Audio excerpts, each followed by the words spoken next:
On a souvent mis le doigt sur les médecins généralistes qui ne faisaient pas suffisamment de toucher rectales. On les réserve plutôt aux urologues chez les patients qui ont des symptômes plus récents au niveau des troubles mictionnels, mais c'est pas quelque chose qui est indispensable. AVS avec Philippe Robichon. AVS pour votre santé, bonjour, bienvenue. Ravi de vous retrouver la santé au masculin ce matin. Puisqu'après Octobre Rose, les hommes sont invités à se laisser pousser la moustache pour afficher leur soutien à la santé masculine. Ça s'appelle Movember et ce mois de novembre est un mois de sensibilisation aux maladies masculines. J'ai invité Olivier Jérôme, bonjour et bienvenue. Bonjour.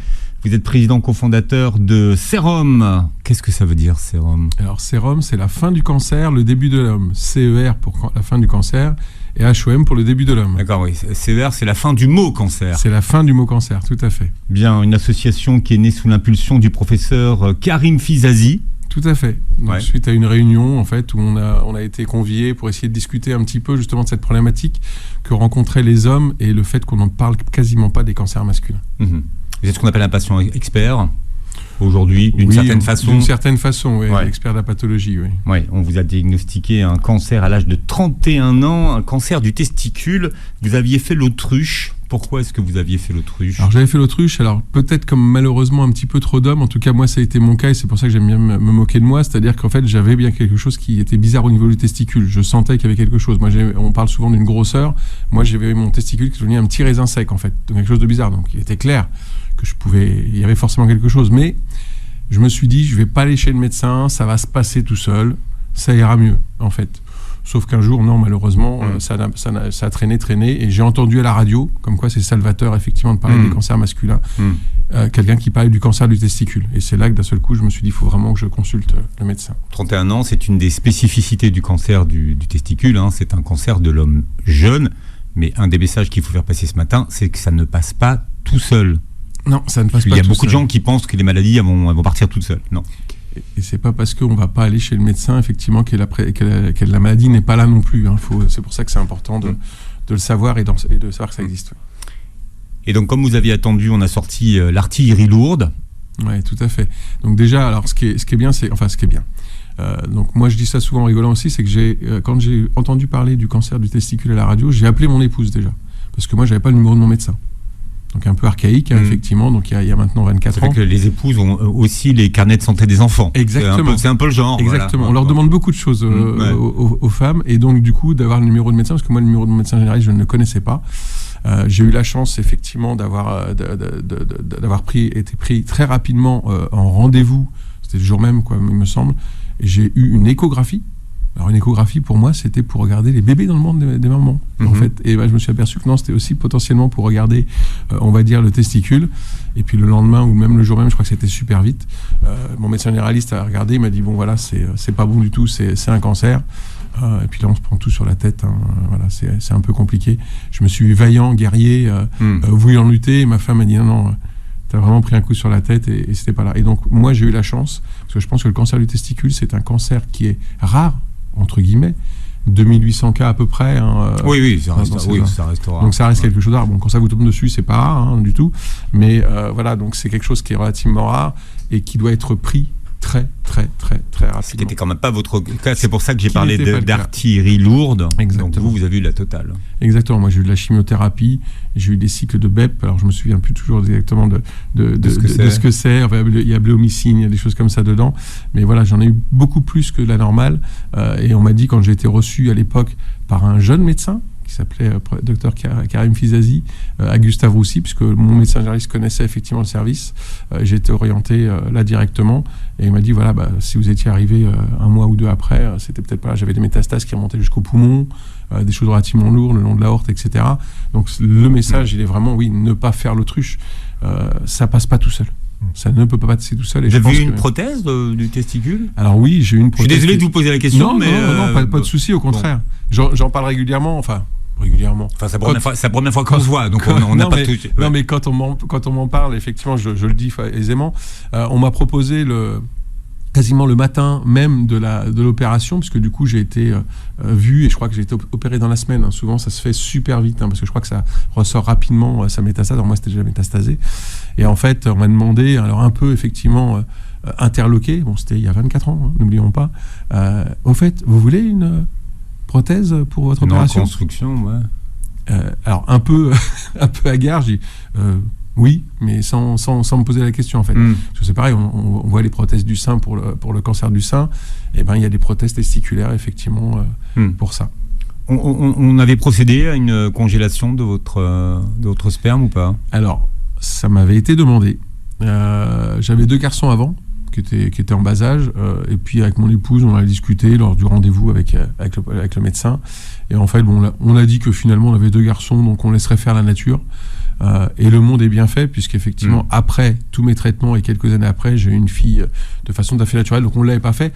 C'est pas parce que je ne l'ai pas fait qu'il ne faut pas le faire. Je suis peut-être un peu le contre-exemple de beaucoup de choses. J'ai fait l'autruche, je ne l'ai pas fait, je pense que c'est une bonne solution au cas où, effectivement, il y a des problèmes. Mais on peut avoir des enfants avec un testicule. Exactement. Le monde est bien fait. Je pense que comme les reins, on en a 2, même si on en retire un, potentiellement, ça fonctionne encore correctement. Moi, ça marchait très bien. Et ça marche encore très bien. Pourquoi avoir attendu 10 ans pour créer Créome ? Alors en fait, c'est vraiment sous l'impulsion du professeur Fizazi, en fait, qui avait qui avait envoyé des courriers en 2013, on va dire, à plusieurs personnes avec qui il avait traité, prostate, testicules. Et donc on a été conviés. Moi j'ai reçu ce courrier-là, et puis je dis à ma femme, écoute, je vais y aller. J'avais jamais rien fait pour les autres, hein. C'est-à-dire que j'emmène mes enfants au sport, par exemple. Je vais les voir, pas tous les jours. J'ai jamais aidé à mettre les terrains de volley ou les choses comme ça en place. Voilà, j'étais le parfait homme. Vous n'êtes pas un altruiste dans l'âme ? Non, pas du tout. Non. Pas du tout. À l'époque, c'est rare de le dire, hein, quand même.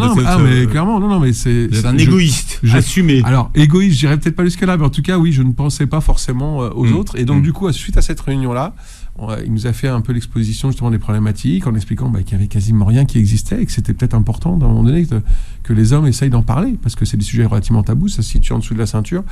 Et donc on a commencé à discuter, et puis au moment où tout le monde allait repartir, avec le premier président, parce que moi j'étais pas président de l'association au départ, mais en fait tout le monde allait repartir en disant ouais, on se recontacte, on fait le point, et puis on s'est levé, on a dit non mais attendez les gars, se dire on se rappelle, on voit ça, on a déjà entendu ça. J'ai dit non, il faut vraiment qu'on le fasse. Et donc on est resté, on a marqué nos noms. On a repris une réunion 1 mois après. Et donc on l'a fait. Moi j'ai un boulot et j'ai toujours un boulot qui est très très prenant. Donc je m'étais dit bon, je veux participer à l'aventure. J'ai envie d'essayer de voir. Il n'y avait rien à l'époque. J'ai eu la chance d'être super entouré par ma femme. C'est-à-dire comme association de... Il n'y avait rien qui existait. Alors surtout sur le testicule, honnêtement, il y a toujours rien qui existe réellement sur le testicule. Enfin, hormis sérum. Mais effectivement, il y avait rien. Il n'y avait pas tout le soutien psychologique non plus. Hein. Les hôpitaux se sont étoffés aussi au niveau de pas mal de choses. Donc voilà, moi j'ai eu la chance d'être bien entouré. C'est pas le cas de tout le monde. Et donc le but, c'est de se dire voilà, comment on peut faire entendre la voix des hommes sur des sujets qui se situent en dessous de la ceinture et qui peuvent potentiellement, on va dire, mettre en cause la virilité des hommes. Quand on dit à un homme, t'as pas de couilles, ça veut dire en général qu'on n'est pas un homme. Des hommes et des femmes, parce que les femmes sont présentes dans l'association. Ah clairement. Alors vous êtes venu avec le docteur Cédric Lebacle, bonjour et bienvenue. Vous êtes urologue à l'hôpital Bicêtre, spécialisé dans la prise en charge des cancers urologiques, en particulier des cancers de la vessie, de la prostate et du testicule. Vous avez développé une expertise en chirurgie urologique robot-assistée. C'est clairement la chirurgie qui s'impose depuis une quinzaine d'années, ça, la chirurgie robot-assistée. C'est vrai, alors on en a beaucoup parlé. C'est une chirurgie qui est utile pour le cancer de la prostate. Pour le cancer de testicule, ça n'a pas vraiment sa place. Ouais. Maintenant aussi pour le cancer de la vessie, mais oui, on a beaucoup parlé de la robotique en général et donc la robotique en chirurgie aussi. Qu'est-ce que ça change au niveau des cicatrices, des séquelles? C'est mieux? C'est mieux déjà parce qu'en effet, il y a moins de cicatrices. On utilise de la chirurgie cellio-assistée d'abord, c'est-à-dire qu'on opère à l'intérieur du patient avec des instruments que l'on insère avec des petites cicatrices. Donc déjà, il y a moins de cicatrices, il y a moins de saignements, les gens récupèrent plus vite. Donc c'est des choses qu'on a eu du mal à mettre en évidence d'un point de vue scientifique, mais déjà pour le patient, il y a des bénéfices. Vous êtes également andrologue. Qu'est-ce que c'est que l'andrologue? Alors andrologue, oui, ça parle à la fois de fertilité ou de sexologie, les problèmes d'érection ou les problèmes pour avoir des enfants. Les gynécologues s'occupent beaucoup des femmes pour avoir des enfants. C'est ça, ouais. Nous, les andrologues, l'équivalent du gynécologue pour les... L'équivalent du gynécologue, oui, pour les hommes. L'urologue, c'est un médecin qui se consulte en consultation directe ou il faut une ordonnance de son médecin? Ça, c'est pour tous ceux qui nous écoutent et qui auront envie de se faire dépister. Est-ce qu'il faut être orienté? En théorie, il faut être orienté, en effet, mais de moins en moins de personnes ont des médecins généralistes, en fait. Donc, on peut tout de même prendre rendez-vous, mais il faut rentrer dans le cadre d'un parcours coordonné de soins avec un médecin généraliste. Si on n'est pas dans le cadre... Si on n'est pas dans le cadre, prenez quand même rendez-vous. Oui, mais on paye plein pot. Normalement, vous payez plein pot, en effet. Non, mais il faut le dire. Oui. Non, mais parce que c'est une question, il faut dire, voilà, si vous voulez aller chez un urologue, faites-vous d'abord orienter. C'est vrai. Le gynéco, c'est accès direct. C'est vrai, alors que l'urologue... Voilà, je vous dis ça, mais parce que, vous savez, la santé aussi, c'est une question d'argent. Oui. Vous êtes un médecin spécialiste. C'est vrai. Secteur 2? Secteur hospitalier et secteur 2. D'accord. Ouais, récemment. Bien, et vous arborez une magnifique moustache, dites donc, le mois de novembre, vous, ça vous profite, hein? Oui, alors j'ai triché un peu, parce que normalement, on commence le 1er novembre et on la coupe fin novembre pour la mettre aux enchères pour récolter de l'argent. Mais moi, je ne l'ai pas coupée lorsque j'ai fait Movember, lorsque j'étais en 2018, quelque chose comme ça, voire même avant. Et depuis, vous l'avez gardée? Depuis, je l'ai gardée, oui. Bien. On m'identifie comme ça, mes patients m'identifient comme ça. J'appelle Docteur Moustache. Voilà. Qu'est-ce qui fait que les cancers masculins n'ont pas la même exposition que les cancers féminins? Alors, en tout cas, point de vue patient, je pense qu'en fait, c'est quelque chose qui se situe sous la ceinture pour les hommes. Hein. C'est clairement ça. Je pense que déjà, même si les femmes, pour le cancer du sein, c'est la féminité aussi, hein, c'est une certitude. Donc, je pense que c'est venu depuis longtemps. Ça a mis du temps à venir. Hein. Donc, aujourd'hui, on parle beaucoup d'octobre rose avec le cancer du sein. Ça a mis 50 ans. Hein. Oui, c'est fait. Ouais. Voilà. Donc, on en a une dizaine d'années tranquillement en France où on commence à essayer de bouger, etc. Peut-être un petit peu plus, mais c'est compliqué. Mais c'est quelque chose qui se touche sur la ceinture. Aujourd'hui, je dis toujours ça un petit peu, c'est un homme, c'est fort, viril, macho sans que ce soit péjoratif, ça ne pleure pas, on va dire. Donc c'est plutôt une éducation effectivement qui est compliquée. Heureusement, tout ça évolue. Les nouvelles générations, les hommes le font, mais on a toujours ça d'ancré, je pense, effectivement, dedans. Donc, quand on parle de choses qui se situent en dessous de la ceinture, comme je disais tout à l'heure, un testicule, quand on dit à un mec t'as pas de couilles, etc. Et quand on retire la prostate ou quand il y a des traitements, il y a des choses qui, à un moment donné, peuvent marcher beaucoup moins bien. Donc aujourd'hui, on manque aussi beaucoup de personnes capables d'en parler. Aujourd'hui, en France, il y a peut-être 200, 300 personnes qui acceptent, et encore quand je dis ça c'est un peu compliqué, mais qui acceptent d'en parler, de témoigner ouvertement, de témoigner. Et quand on parle face caméra, il y a encore moins de personnes, on va dire. Donc c'est un sujet complexe. On a le président Mitterrand qui reste peut-être l'image. Voilà. C'est comme ça que moi j'ai entendu parler du cancer de la prostate. Hein. Voilà, le cancer de la prostate, on sait que François Mitterrand avait un cancer de la prostate. Après ça, ce que c'était, etc. Je pense qu'il faut aussi se dire que la première chose, autant le testicule, on sait l'identifier. Autant la prostate, je défie la moitié des hommes à savoir ce que c'est qu'une prostate et où elle se situe à peu près, parce qu'on entend parler effectivement d'actes médicaux, mais on va dire déjà ce que c'est qu'une prostate. Alors docteur, qu'est-ce que c'est qu'une prostate? Alors c'est quoi une prostate? En effet, elle sert simplement à sécréter une enzyme pour liquéfier le sperme, et elle participe à la fabrication du sperme. Donc en effet, on peut vivre sans, mais elle est située entre la vessie et l'urètre. Ça ressemble à quoi? Ça ressemble à la taille d'une châtaigne de base, mais ça peut être beaucoup plus gros. Mais ça entoure l'urètre. D'accord. C'est un bloc ou il y a plusieurs blocs? Alors, on décrit plusieurs lobes, des lobes latéraux, parfois un lobe médian quand elle est grosse, et une autre partie plus antérieure. D'accord. Ouais. Ce qui veut dire que si on a un cancer de la prostate, est-ce qu'on l'a sur les deux lobes ou on l'a que sur un lobe? Alors, il y a les deux lobes qui peuvent comprimer l'urètre et donner des symptômes, mais il y a aussi la capsule qui entoure en fait ces lobes-là, et le cancer se développe dans 8 cas sur 10 dans cette partie périphérique. Ouais. C'est pour ça que ça ne donne pas de symptômes. D'accord. Et c'est asymptomatique, il faut le dire, ça. Le cancer est en effet asymptomatique pour 90% des cas. Ouais. Et c'est un cancer à évolution rapide ou lente? C'est toute la difficulté que l'on a en tant qu'urologue, c'est d'essayer de voir si ce cancer va être à évolution lente ou à évolution rapide. Dans la majorité des cas, c'est à évolution lente. Et quand on parle de lente, c'est quoi? C'est une décennie, 2 décennies? Pour les cancers à évolution lente, ils peuvent ne parler que dans 5 ans ou 10 ans, si on fait le diagnostic suffisamment tôt dans la prise en charge. Vous savez, c'est le mois de novembre, et le mois de novembre, c'est ce qu'on appelle Movember. Les hommes sont invités à se faire pousser la moustache, surtout pour attirer l'attention sur les cancers masculins. On en parle ce matin avec mes invités, Olivier Jérôme, qui est président cofondateur de Sérum, et puis docteur Cédric Lebacle, qui est médecin urologue. Comment inciter les hommes à prendre leur santé en main? Alors en fait, il y a plusieurs façons. Nous, on essaye, en tout cas au niveau de Sérum, on a pris le parti d'essayer de le faire avec humour. Aujourd'hui, je pense qu'il y a beaucoup de personnes qui n'ont pas envie d'entendre parler de cancer. Donc, je vois tous les jours, on a fait une opération il y a quelques temps sur la prise de la bourse. Et en fait, il y a des gens qui passent, qui s'arrêtent, qui volontairement vont vouloir en discuter.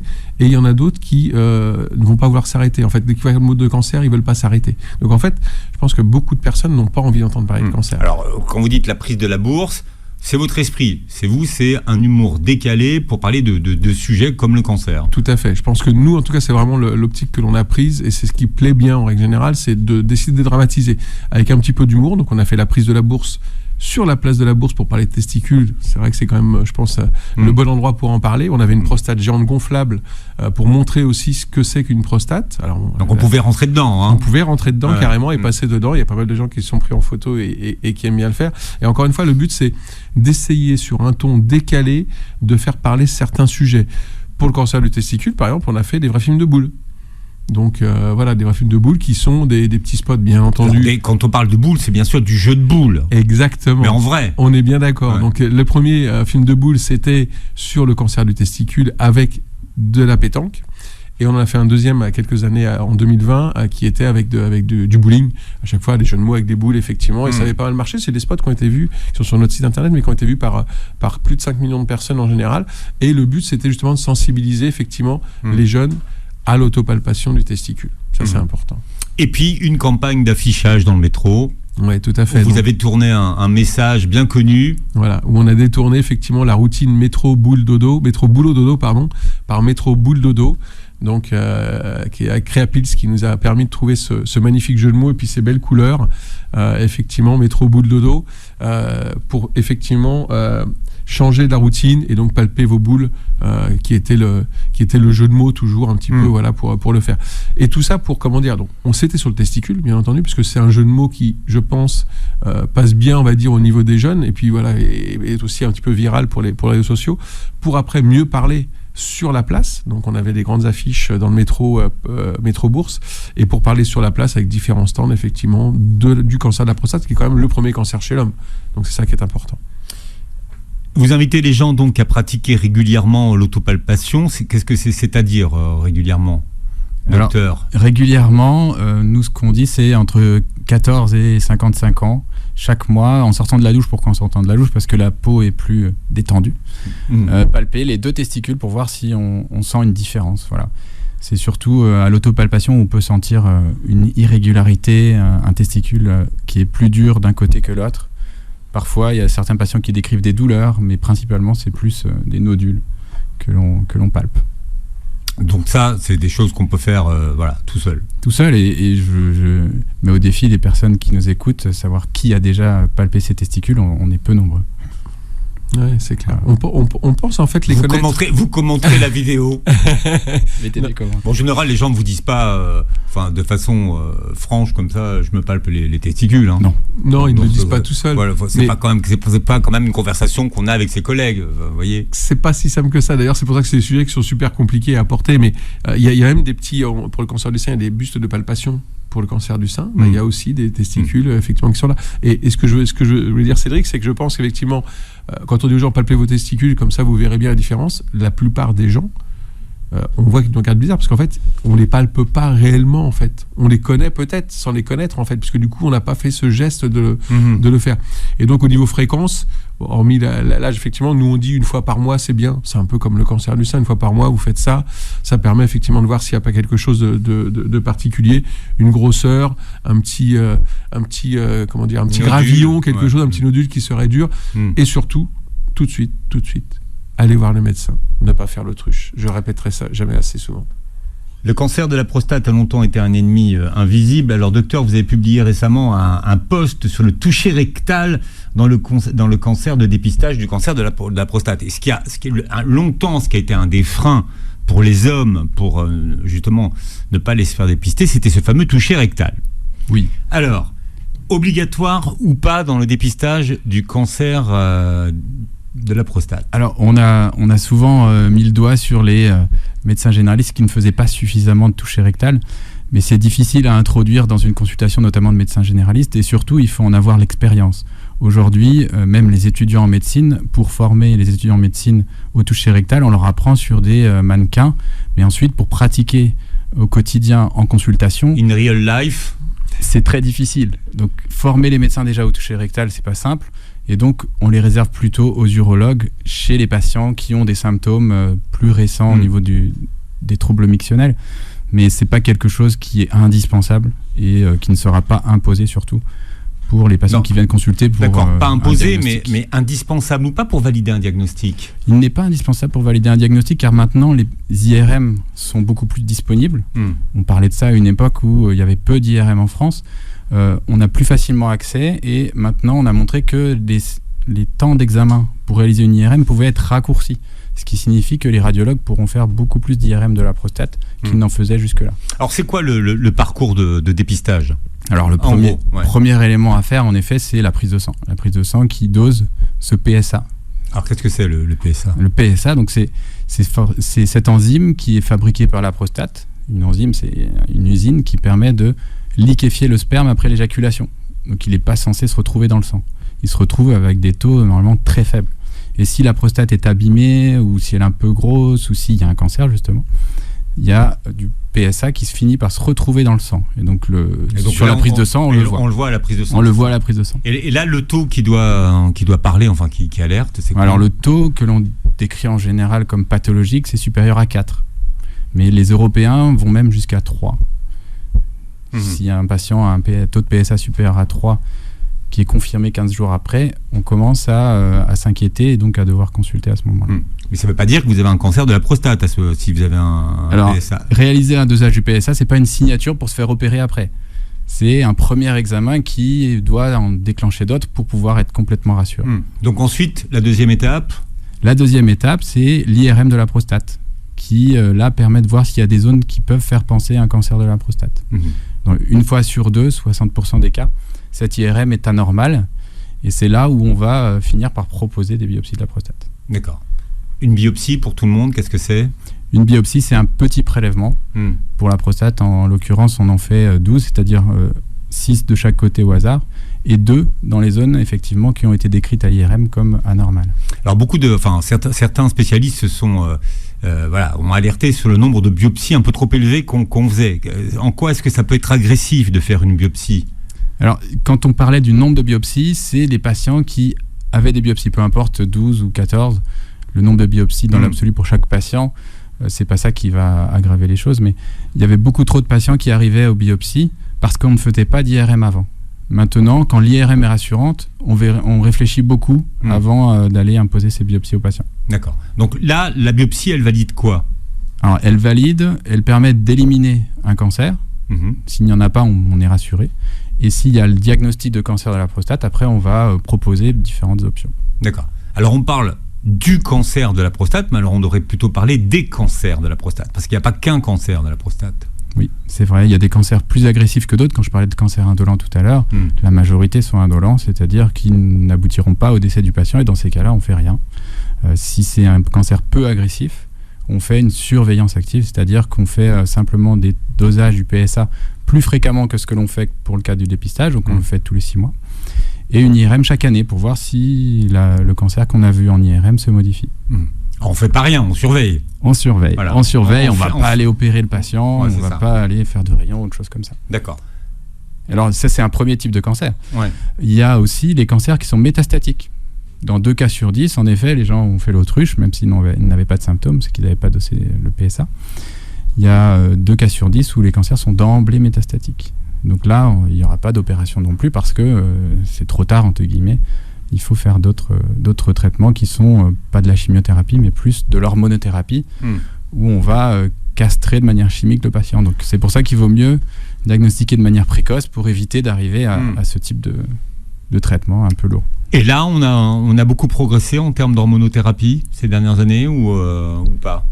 Alors, ce que l'on sait maintenant, c'est que lorsqu'un cancer est métastatique, il vaut mieux d'emblée taper fort, entre guillemets, c'est-à-dire qu'on met plusieurs traitements, des injections, des comprimés, qui agissent de manière différente, mais en synergie, c'est-à-dire qu'elles sont beaucoup plus puissantes pour permettre de guérir et de vivre avec ce cancer pendant plusieurs années facilement. C'est un cancer qui, même métastatique, permet de vivre pendant plusieurs années sans problème. C'est comme une maladie chronique. C'est une maladie chronique. Voilà, finalement. Ça devient une maladie chronique, oui. Quand on enlève la prostate, on parle beaucoup des effets secondaires que ça peut avoir et des répercussions que ça peut avoir sur la vie du malade. C'est vrai. C'est vrai qu'on essaye de l'éviter parce que lorsque l'on enlève la prostate pour un cancer, c'est pas le grattage de la prostate que l'on fait pour les gens qui ont du mal à uriner, c'est très différent. Il y a des conséquences notamment sur l'érection. Parce qu'il y a des petits nerfs qui sont autour de la prostate que l'on écarte, voire qu'on enlève quand le cancer est localement avancé. Et là, ça a des conséquences sur l'érection. Donc il faut être accompagné d'un point de vue médical pour récupérer une vie sexuelle normale et donc ne pas non plus rester comme ça sans rapport sexuel. Si on en a envie, il faut être pris en charge pour ça. Moins sur la continence maintenant, car la chirurgie robotique, comme on parlait tout à l'heure... La continence, donc, c'est... Ah oui, pardon, les fuites urinaires. Les fuites urinaires que les femmes, malheureusement, connaissent bien après les accouchements, mais les hommes peuvent le connaître après une chirurgie du cancer de la prostate. C'est des fuites urinaires où on doit porter des couches, mais qui sont moins importantes et qui sont rapidement résolutives grâce à la rééducation et surtout aux techniques chirurgicales robotiques que l'on utilise maintenant. Il y a peu de gens en France qui sont maintenant opérés par une autre technique que la chirurgie robotique. Et quand on parle de rééducation, c'est le kiné. C'est le kiné qui nous apprend à contracter le sphincter pour apprendre à retenir ses urines. C'est vrai, c'est la rééducation que l'on fait après les accouchements. Ça marche pour les hommes aussi, oui, tout à fait. Ça ressemble à la rééducation du périnée. Ouais, exactement. C'est la rééducation du périnée. C'est le même principe. Avec une sonde dans l'anus pour apprendre à contracter. Bien. Ça fait partie des choses, donc vous dites qu'il y a de moins en moins d'incontinence, de fuite urinaire après la chirurgie. Voilà, mais ça existe toujours. Ça existe toujours, mais c'est résolutif. Dans 9 cas sur 10, à 1 an, il n'y a plus de personnes qui ont des fuites urinaires après une chirurgie de la prostate. Qu'est-ce qui fait que vous allez choisir un traitement plutôt qu'un protocole, plutôt qu'un autre ? Pour les cancers donc localisés, pour les cancers de la prostate. Là, il y a 2 options en général, c'est soit la radiothérapie, soit la chirurgie. Et on va le proposer aux patients. On propose les 2 options avec les conséquences à long terme ou à moyen terme. Pour les cancers très agressifs, en général, on privilégie plutôt la radiothérapie associée à l'hormonothérapie, les castrations chimiques comme on parlait tout à l'heure. Et pour les cancers un peu moins agressifs, chez les patients jeunes, qui récupéreront beaucoup mieux, là on propose plutôt la chirurgie. Et là, en termes de chances de guérison du cancer, c'est les mêmes, que ce soit la radio-hormonothérapie ou la chirurgie, pour des cancers. C'est-à-dire, alors on parle souvent en pourcentage, alors ça ne veut rien dire bien sûr, mais c'est quoi le pourcentage de guérison ? C'est pour des cancers intermédiaires, les guérisons sont de l'ordre de 80% dans les 5 ans qui viennent. Donc, d'où l'importance aussi de les déceler tôt. C'est toujours de les déceler tôt, parce que quand les cancers sont métastatiques, on parle de maladie chronique, on vit avec son cancer, mais on ne guérit pas. Ouais, c'est important. Vous étiez en rémission. Moi, j'ai été en rémission, oui, tout à fait. Oui. C'est ça, c'est le mot. Pour le cancer du testicule, maintenant. Mais c'est le mot qu'on emploie, rémission. Oui, tout à fait. Ça fait un peu peur, le mot rémission. Ça fait peur, ça fait un peu pas dire, mais ce que je veux dire, rémission, ça veut pas dire je suis guéri. Ça veut pas dire guéri, c'est ça. Ouais. C'est clair. Mais c'est des mots qui les gens qui ont un cancer connaissent bien, effectivement. Bien sûr. Ouais, tout à fait. Et c'est vrai qu'il faut pas confondre guérison, effectivement, et rémission. Même si en tant que patient, que le fait d'entendre rémission, c'est déjà marquer un stade. Quand même, c'est-à-dire qu'on sort quand même effectivement de la maladie d'une certaine façon. Après, on l'entend comme on veut l'entendre, mais ça c'est important. Et là, tout ce que vient de dire effectivement le docteur, je pense que c'est important aussi. Voilà, c'est des signes, c'est toutes les informations qu'il faut retenir. C'est qu'aujourd'hui, faut pas se bloquer sur le toucher rectal. Ça, c'est important. Il faut effectivement être dépisté tôt. Il faut se bloquer parce que c'est pas obligatoire. Parce que c'est pas obligatoire. Ça veut pas dire qu'on l'aura pas, parce que je pense que tous les médecins ne font pas forcément encore comme Cédric Lebac. On donnera le numéro du docteur Lebac. Oui, comme ça, vous irez tous chez le docteur Lebac. Non, mais c'est ce qui est super important, c'est ça. Non, mais c'est quand même savoir que ça existe. En consultation à l'hôpital. Non, mais c'est important de savoir que ça existe. De se dire que finalement ça peut se traiter correctement, qu'il y a plein de choses thérapeutiques, que les freins ne sont plus aujourd'hui les mêmes. Voilà, je pense que c'est très important. Voilà, c'est le mois des cancers masculins, Movember. Messieurs, vous êtes invités à vous laisser pousser la moustache, voilà, comme un signe distinctif et pour attirer l'attention sur ces cancers. On en parle ce matin avec mes invités. J'ai invité Olivier Jérôme, qui est président cofondateur de Sérum. Quel est le but précis de votre association ? Alors, Sérum est né pour sensibiliser les hommes, en fait. On a trois buts. On a la sensibilisation, l'accompagnement, et après, il y a aussi tout ce qui ne se voit pas. C'est-à-dire qu'on essaye de faire en sorte de travailler sur auprès de la Haute Autorité de Santé, de discuter avec l'Institut national du cancer pour essayer de dire, nous, on est association, on essaye de faire connaître les cancers, mais tout seul, on n'y arrive pas. On n'y arrive pas. Donc en fait, tout ça, c'est des choses qui ne se voient pas forcément. Mais c'est la sensibilisation déjà d'une part, donc avec les spots qu'on a fait, ou la prise de la bourse, comme on l'a dit. C'est aussi avec une pièce qui s'appelle Radical, une pièce de théâtre qui s'appelle Radical, qui est une comédie pour vraiment expliquer le cancer de la prostate, et surtout aussi la fin qui est bonne, parce que du coup, c'est aussi donner de l'espoir, c'est ce qu'on disait depuis tout à l'heure. Donc la sensibilisation, c'est un centre d'écoute que l'on a, puisqu'on s'est aperçu que les hommes avaient beaucoup de mal à venir effectivement, même sur les stands, quand on est dans les hôpitaux, quand on est en ville, quand on est en entreprise, pour venir effectivement discuter de ça. Donc, ça dit que par téléphone, ça permettait effectivement de... Vous avez une ligne téléphonique d'écoute ? Ouais, on a deux lignes, une qui s'appelle Prost Écoute et une qui s'appelle Test Écoute, où on a vraiment effectivement des patients qui parlent à des patients, et puis des médecins effectivement, souvent oncologues, qui répondent le mercredi soir, parce que nous, on ne rentre pas dans l'aspect médical, on est patient, donc on est là pour apporter un soutien aux patients et à leurs proches, et du vécu au vécu. Donc ça, c'est important. C'est-à-dire qu'il y a des hommes qui nous appellent et qui se disent, voilà, je suis rassuré, on est là encore, on explique les choses, voilà, d'avoir un échange.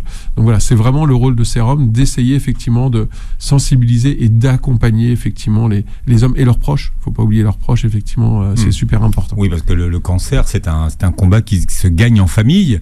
Et bon, et après, quand on voit les répercussions que ça peut avoir, ça a des répercussions sur la vie de couple. Oui, clairement. Non, mais c'est aussi pour ça, et c'est aussi pour ça, pour revenir sur ça, que ça reste un sujet tabou. Et on parle rarement des répercussions psychologiques des cancers sur la vie des patients. Alors, même s'il y a de plus en plus d'oncopsie, enfin je sais pas comment on appelle ça, des psychologues qui sont formés en oncologie. Tout à fait. Ouais. Il y a eu beaucoup d'avancées, je pense, là-dessus. Ça, c'est important. Et aujourd'hui, c'est pour ça que moi, par exemple, j'ai régulièrement des jeunes garçons ou des parents qui appellent sur la ligne d'écoute, sur Test Écoute, avec leurs enfants qui sont en dépression, qui ne vont pas bien. Quand on a effectivement 18, 20 ans, 25 ans et qu'on a un problème au niveau du testicule, pas vraiment l'âge auquel on a envie d'avoir des problèmes, il y a des gens qui ne voient plus personne, qui restent enfermés, qui ne comprennent pas pourquoi effectivement il y a ça. Et puis le cancer de la prostate, c'est encore un autre sujet, effectivement, on l'a dit, par rapport aussi à la virilité, par rapport à les fuites urinaires. Et ça, on l'a dit, même si effectivement ça se traite de mieux en mieux, le cancer de la prostate, on parle d'hommes plus âgés. La moyenne d'âge est revenue à 64 ans, me semble-t-il, sur les derniers chiffres. Mais on a des gens qui, à 45 ans, 50 ans, ont un cancer de la prostate. Et quand ils sont en activité, effectivement, et qu'il y en a qui me disent, mais je n'ose plus porter un pack d'eau parce que je peux m'uriner dessus, effectivement, comme ça. Voilà, on est loin de l'image de quelqu'un qui aurait 80 ou 90 ans, effectivement. Oui, il y en a qui continuent à avoir une vie professionnelle. Et voilà, et qui vont... Il y a la question aussi de la réinsertion au travail. Comment parler avec ses collègues Comment revenir au travail? Est-ce que l'employeur va l'accepter? Est-ce qu'il ne va pas avoir peur de trop d'arrêts de maladie? Donc et ça, c'est des sujets qui sont assez peu abordés. La question du cancer au travail, c'est quand même, là pour le coup, c'est vraiment tabou. Complètement. Ouais. Complètement, il faut rassurer son employeur, en parler éventuellement avec ses collègues. Et c'est pour ça que Sérum, qui permet de libérer la parole, c'est peut-être une occasion en novembre de pouvoir en parler. Mais ça relève du secret médical, donc même l'employeur n'est même pas tenu d'être informé. Il n'est pas tenu d'en être informé. Vous voyez, c'est ça qu'il faut. C'est là où elle est la limite. Moi, je pense qu'en plus, on est encore une fois sur des cancers masculins. Il y a des cancers en général qui sont déjà très compliqués. On est sur des cancers masculins. Il y a pas si longtemps que ça, on a discuté avec un petit groupe d'hommes pour essayer justement d'essayer de comprendre un peu le pourquoi du comment. Les gens allaient se faire aider, etc. Il y a un truc, et heureusement ça change, mais qui était ressorti de cette première réunion, c'est moi je suis un homme, j'ai besoin de personne. J'ai pas besoin d'aide. Ce qui est faux, on sait très bien que c'est faux. Mais c'est un petit peu la défense de ce qu'il y a. Donc, et si je vais dire que je suis malade, je suis potentiellement aussi une proie dans mon travail, etc. Parce que je suis plus faible que ce que j'aimerais pouvoir le montrer. Donc il y a aussi, encore une fois, toute cette éducation. Donc on n'est pas obligé d'en parler au travail. Et après, il y a des entreprises qui sont très bienveillantes, qui vont le faire. Moi, j'ai eu la chance, en 2001, quand j'ai eu mon cancer du testicule, d'avoir ma direction qui m'a dit « Olivier, soignez-vous, c'est le plus important ». Puis après, il y a d'autres entreprises où c'est pas toujours le cas, où malheureusement, c'est un peu la double peine avec tout ce qui va. Il y a aussi des histoires de reste à charge pour certaines choses. Il y a aussi, on parle des protections urinaires, effectivement, plein de choses. Ça coûte une blinde d'être malade. Mais on ne dit pas, on le dit jamais, mais être malade, ça coûte. Ça coûte de l'argent. Ça coûte de l'argent. Même si vous avez une très bonne mutuelle et que vous êtes en ALD, enfin à 100%, le reste à charge peut être important. Il y en a dans toutes les pathologies. On entend beaucoup avec les femmes qui en parlent. Et il y a chez les hommes, peut-être encore moins dit, mais il y a plein de choses qui restent effectivement à charge. Je ne suis même pas sûr que les protections urinaires soient prises en charge. En même temps que je le dis, je pense qu'elles ne soient pas prises en charge. Non, c'est vrai, c'est un des problèmes. Et ça, c'est un budget. Pour le coup, c'est un... Oui. Ouais. Et que ce soit pour les personnes qui sont atteintes de cancer, mais pour les personnes âgées, dans le grand âge aussi. Bien sûr. Qu'est-ce qu'on ne dit jamais sur le cancer, docteur, et qu'il faudrait dire aux gens qui nous écoutent? En tout cas sur les cancers masculins. Consulter suffisamment tôt, et ça on le dit, mais peut-être pas suffisamment. C'est pas assez entendu en fait. Oui, on le dit, mais c'est pas assez entendu. Ouais. Mais c'est pas assez entendu parce qu'encore une fois, et c'est pour ça que aujourd'hui Sérum, avec une ou deux associations, on essaye de faire bouger les choses. Et puis alors, les professionnels de santé le font, mais je veux dire, c'est que quand les professionnels de santé sont consultés, c'est déjà qu'il y a déjà eu quelque chose en fait. Il y a déjà eu une alerte qui va emmener effectivement vers un urologue. Donc le but des médecins, c'est pas nécessairement de guérir, mais c'est surtout la qualité de vie et vivre avec ce cancer. Les patients qui ne veulent pas se faire prendre en charge, ils disent je veux pas subir tous ces traitements. Mais le problème, c'est les conséquences du cancer en soi quand on ne se fait pas traiter. C'est là où les symptômes arrivent et où, entre guillemets, il est trop tard. Donc, oui, ils finissent toujours par vous rattraper. Attention. Ils finissent toujours par vous rattraper, c'est ça. Ça peut prendre du temps, mais voilà, la maladie vous rattrape. La maladie vous rattrape, qu'elle soit une évolution locale ou sur les métastases osseuses, les douleurs. Donc, si on agit suffisamment en amont, tous ces traitements-là seront bénéfiques pour votre qualité de vie par la suite.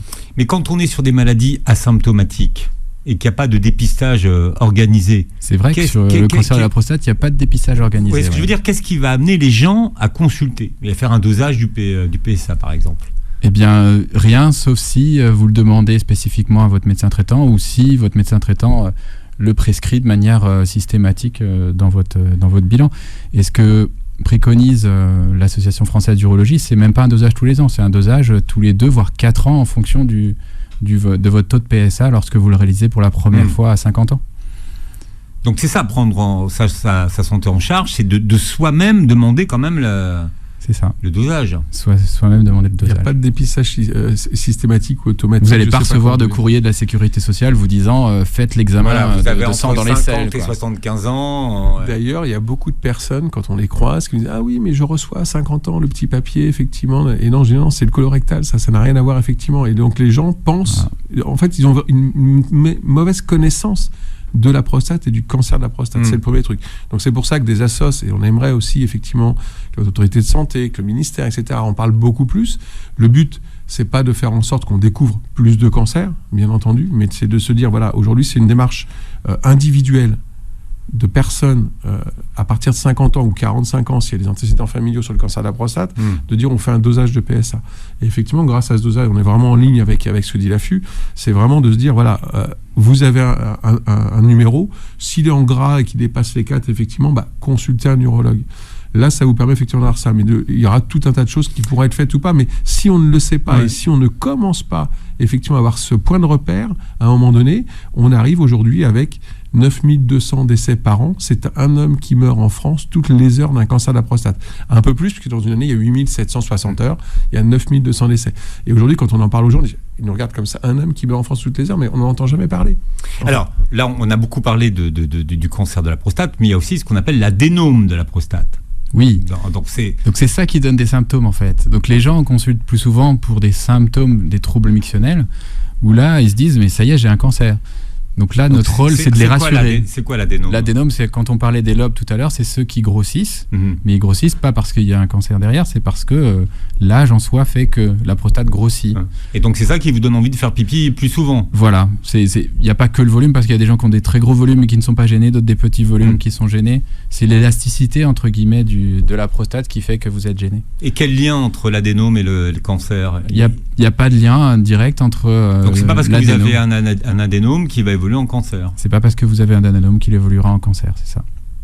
Je vous disais tout à l'heure, quand on a démarré l'émission, que j'étais étonné de voir que les cancers de la vessie ne figuraient pas parmi la liste des cancers masculins. Pourquoi est-ce que la vessie n'a pas rejoint la cohorte ?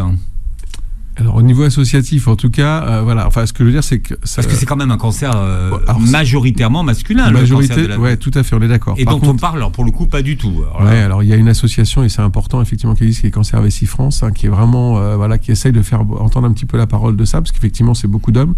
Nous on l'a pas rajouté dans ce qu'on allait faire, parce que du coup, sérum, c'est les cancers qui touchent que l'homme. Un homme et une femme ont une vessie, donc c'est un petit peu pour ça.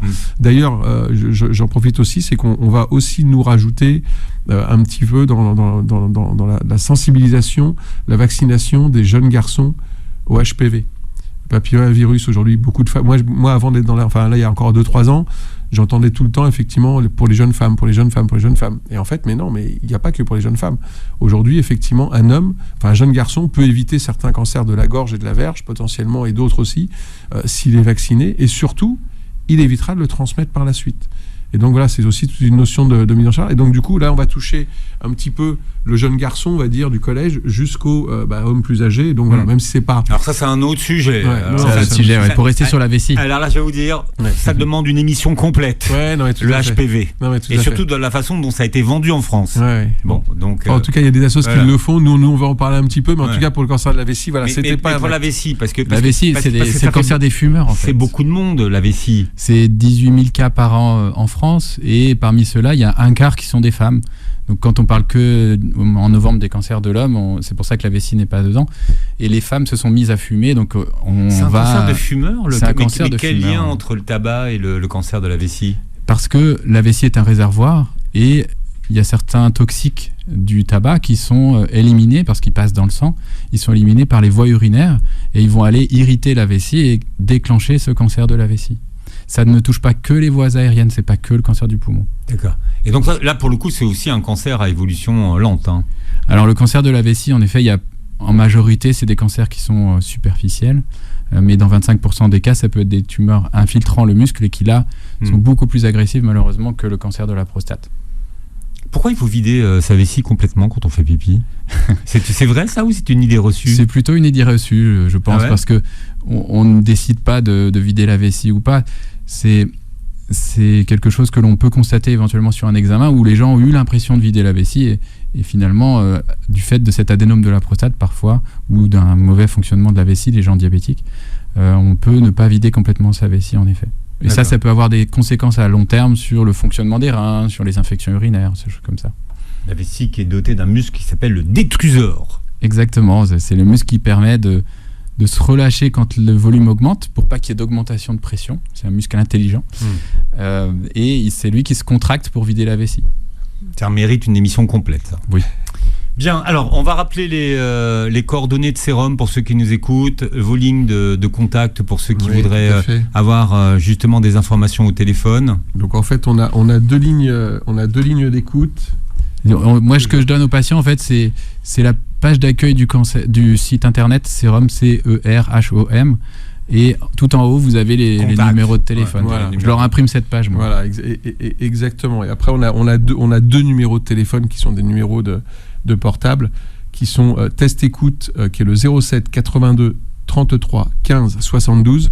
Donc avec une permanence le lundi soir, mais les gens peuvent appeler quand ils ont envie. Ouais. Voilà, il n'y a pas de souci. Bien, Movember, reconnaissable à son petit ruban bleu. Vous réécouterez l'émission en podcast sur beurrefm.net et sur les plateformes qui reprennent l'émission. Et vous verrez la captation de cette émission sur notre chaîne YouTube. Merci à tous les deux d'avoir été avec nous. Merci beaucoup. Merci de nous avoir prêté vos oreilles et passez une très belle journée santé sur Beurre FM.